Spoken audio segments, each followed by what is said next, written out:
তোমরা সবাই আমাকে কমেন্টে বলেছো দিদি তোমার চুল কাটার ভিডিওটা কোথায়, চুল কাটার ভিডিও কোথায়। তো আজকে তোমার সাথে শেয়ার করবো সেই চুল কাটার ভিডিও। নমস্কার, আমি সঙ্গীতা। সকাল সকাল প্রথমে ওটা সুন্দর করে দাঁতটা ব্রাশ করে নিয়েছি। আমার মা এখানে গরম গরম ভাত বসিয়ে দিয়েছে। বাবা নিয়ে এসে পড়েছে বাজার থেকে মাছ, বড় মাছ, সেটা মা ধুয়ে রেখে দিচ্ছে। আর এখানে বানাচ্ছে হলো রুটি, ফুলকো ফুলকো রুটি, যেটা আমাদের ঘরে রেগুলার হবে রুটিটা। তার জন্য মা এখানে রুটিটা বসিয়ে দিয়েছে। আমি বলেছি রুটি খাবো না, তার জন্য মা বানাচ্ছে ভাত ভাজি। আমি ভাত ভাজি খেয়ে নিচ্ছি। দেখতেই পাচ্ছ খুব সুন্দর হয়েছে ভাত ভাজিটা, আর খুব টেস্টিও হয়েছে। আর মাছটা ভেজে রেখে দিয়েছে মা। আমি মাছের তরকারিটা আমি বানাচ্ছি বেগুন দিয়ে, আলু দিয়ে। সুন্দর করে মাছের তরকারিটা বানানো কমপ্লিট হয়ে গেছে।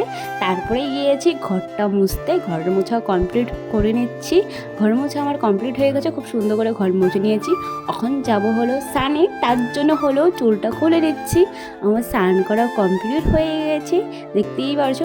তারপরে এসে পড়ছে ঠাকুর দিতে, ঠাকুর দেওয়া কমপ্লিট হয়ে গেছে। এই যে আমার চুল কাটার ভিডিওটা দেখতেই পারছো, আমার মা কেটে দিয়েছে, আমি অল্পই কেটেছি চুল, বেশি কাটি নেই। তার জন্য আজকে শেয়ার করে দিলাম। তোমরা অবশ্যই কমেন্টে বলবে কে কে দেখেছো ভিডিওটা। সো বাই, দেখা হচ্ছে নেক্সট ভিডিওতে।